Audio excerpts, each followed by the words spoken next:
Vem comigo que eu te conto. Tudo bem, gurizada?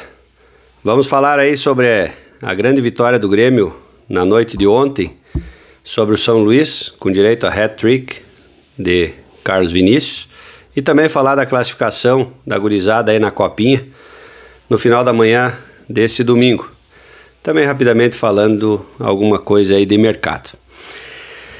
Gurizada, então ontem à noite o Grêmio enfrentou o São Luís na Arena, primeiro jogo do ano com o público na Arena, né? Já vista que no último jogo foi de portões fechados por conta de uma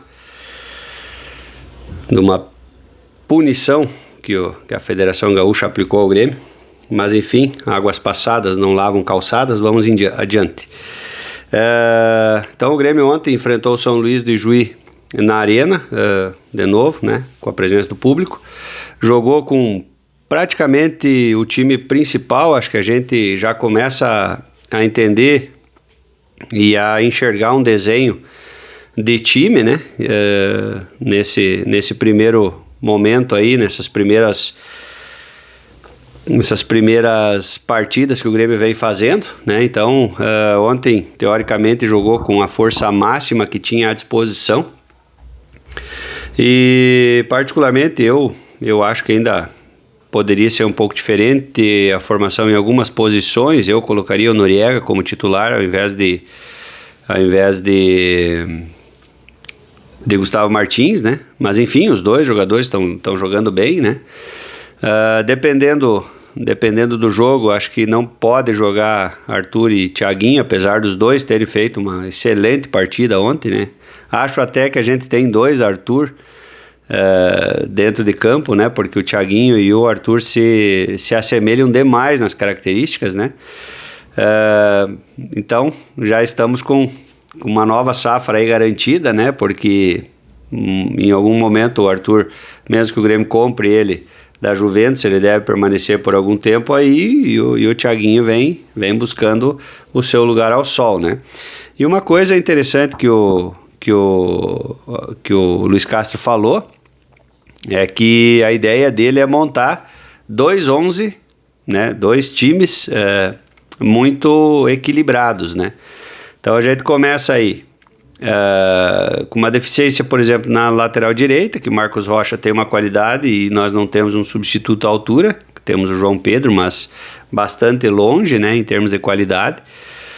Na lateral esquerda se assemelham, né? Na zaga eu acho que o Kahneman não consegue acompanhar o Wagner Leonardo, mas enfim, tem toda a história por trás do Kahneman, né? Então ali nós temos Arthur e temos o Thiaguinho. Daí, se vier um volante, vai ter lá o Guido Rodrigues, que agora deu uma travada na questão aí por conta do empresário. Mas vamos lá, Guido Rodrigues, nós vamos ter talvez um Cuejar, talvez um Dodge ali, que também fica um pouco distante, mas consegue suprir. Cristaldo está recuperando o bom futebol, né? Vamos ter o William. Na ponta esquerda temos o Amuso, vamos ter o Enamorado. Na ponta direita temos o TT, vamos ter o Roger. No ataque nós vamos ter o Carlos Vinícius e no retorno Bright White, né? Então nós vamos ter dois jogadores de alto nível, de semelhanças, vamos dizer assim, de categorias semelhantes, tanto no campo quanto no banco, né? Então é isso que o Castro vem buscando e o Grêmio vem trabalhando para que isso se concretize de fato, né? Daqui a pouco chega um outro 10, né? Que o Grêmio ainda está em busca, né? E no gol tem o Everton e tem o Grando, né? Que vai ser o substituto imediato. Eu acho que aí a gente começa a construir uma equipe, um grupo, né? Porque daí, independentemente, um lesionou, um tomou terceiro amarelo, a gente sabe que não vai descaracterizar tanto assim de um time para o outro. Mas falando especificamente do jogo de ontem, eu acho que o Grêmio entrou focado, motivado, comprometido, jogaram, né, sem muita firula, com bastante objetividade. Todos que entraram desempenharam bem, foi uma excelente estreia, tanto de TT quanto de Enamorado. Os dois estrearam com assistências, né? Do segundo gol do Carlos Vinícius, assistência do TT, e no gol do Cristaldo, assistência do Enamorado. né? Agora, eu gostaria de, apesar do hat-trick do Carlos Vinícius, a gente já sabe da condição, da capacidade dele de finalização e de fazer muitos gols, né? A gente já viu isso no ano passado, né? Quase que um gol por partida, né? Hoje ele está com 2 jogos e 3 gols, então ele já tem mais de um gol por partida, né? E para quem ainda tinha dúvida, né? Alguns coloridos por aí falando que Borré faria mais gols que Carlos Vinícius, tá aí. Só no jogo de ontem ele já deu uma amostra do que vem pela frente. Mas eu gostaria de me ater bastante na questão do Cristaldo. Tá? O Cristaldo, a gente viu ele jogando muito bem em 23, né? Em 23 quem nós tínhamos? Nós tínhamos no meio o Vijaçante em alto nível. Nós tínhamos o Bitelo jogando muito bem, e nós tínhamos o nosso astro Soares, né? Então, assim, remetendo para nossos futebol aqui de várzea, a nossa pelada aqui, a gente que não é tão bom de bola assim, quando tu joga com um cara bom, até o teu futebol melhora. E mal comparando, o Cristaldo tem muito disso. Quando ele joga com jogadores inteligentes, jogadores bons de bola, jogadores acima da média, puxam ele para cima também. E ontem foi uma amostra disso, né? Jogou em parceria com o TT, em parceria com o Carlos Vinícius, com o Arthur, com o Amuso, que vem jogando muito bem, né? Acabam puxando ele para cima, e ontem ele reencontrou o bom futebol. Eu sempre dizia isso, né? A gente critica o jogador quando não entrega, mas eu sempre dizia, cara, o cara não desaprende de jogar. O Cristaldo tem futebol naquele corpo. Ele só precisa ter parceiros. O que aconteceu em 23 não aconteceu em 24 e 25, por quê? Porque ele perdeu as referências. Ele teve que ser o protagonista. E aí ele não tem estofo para tudo isso, né? Ele não vai nunca ser o protagonista, mas ele vai ser sempre um importante coadjuvante. Se ele tem protagonistas, jogadores de alto nível jogando ao lado dele, ele vai subir o nível dele também. Então, assim, daqui a pouco a gente está buscando um 10, o 10 já está em casa. Mas a gente sabe do nível dele, ele não vai ser o 10 protagonista. A gente precisa de um 10. Mas, aí, falando em 2 times, em 2 grupos de 11 da mesma categoria, vamos dizer assim, para não destoar muito a distância de um para outro, né? Assim como a gente viu no primeiro jogo, para o segundo jogo caiu drasticamente. Tanto é que no primeiro a gente fez 4-0, no segundo tomamos 1-0. E ontem voltou o time do primeiro jogo, metemos 5-0 de novo, né? Então, eu acho que o Cristaldo será um bom reserva para um 10 fora de série que está por vir, né?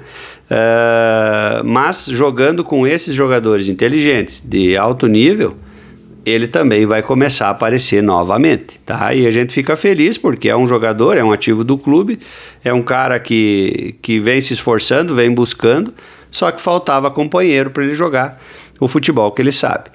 Então, né, acho que para mim foi o destaque do jogo de ontem, apesar do hat-trick, novamente digo, acho que o destaque do jogo de ontem foi Cristaldo, tá certo? Gurizada, quero partir agora para a piazadinha que está na copinha, né? Vem crescendo, né, num momento importante da competição.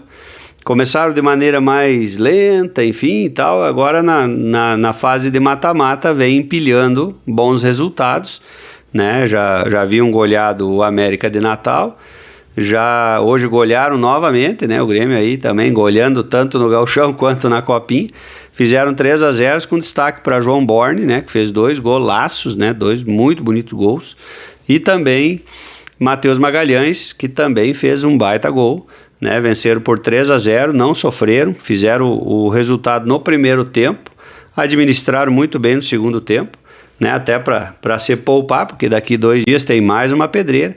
E agora estão classificados para as semifinais dessa competição, aguardando o seu próximo adversário. O Grêmio foi o primeiro classificado às semifinais. Então, muito provavelmente o jogo é daqui 2 dias, né? Agora começa a funilar, né? Ou talvez agora possa ser que tenha um intervalo um pouquinho maior, talvez eles joguem na terça ou na quarta-feira, né, uma vez que o jogo da final é só no próximo domingo, que é dia 25, né? Então talvez agora estique um pouquinho mais, tenha um tempo maior de recuperação e eles possam desempenhar um melhor futebol ainda agora nas semifinais, buscando então a vaga para a final, para mais uma final da Copinha, Copa São Paulo de Futebol Júnior. Gurizada, o Grêmio está muito avançado na questão da rescisão com o Volpi, né? Só falta alguns valores que estão em aberto ainda da gestão Alberto Guerra para o Grêmio acertar com o jogador. E a partir daí, então, assinar essa rescisão contratual com o Volpi e deixá-lo livre no mercado para buscar outro clube.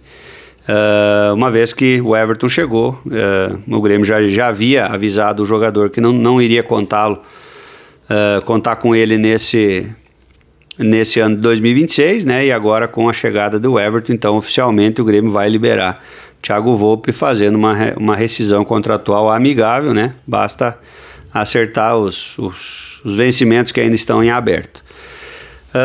E também do Thiaguinho, né? Agora ele já está jogando no profissional, mas ainda tem contrato vigente até 2027, junho de 27.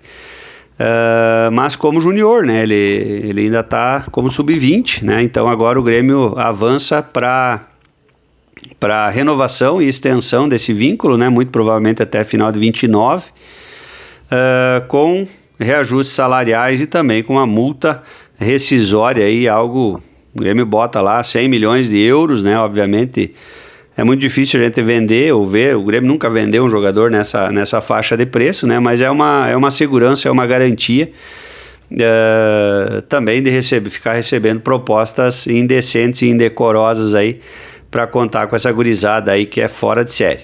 Então, muito provavelmente a renovação do Thiaguinho deve acontecer nos próximos dias e também a rescisão contratual do Volpi aí deve acontecer nos próximos dias. Valeu, gurizada! Não se esquece, te inscreva no canal, deixa o like, ativa as notificações, hypa o vídeo aí. E lembrando também que nós temos o apoio de Secaps Black Chá.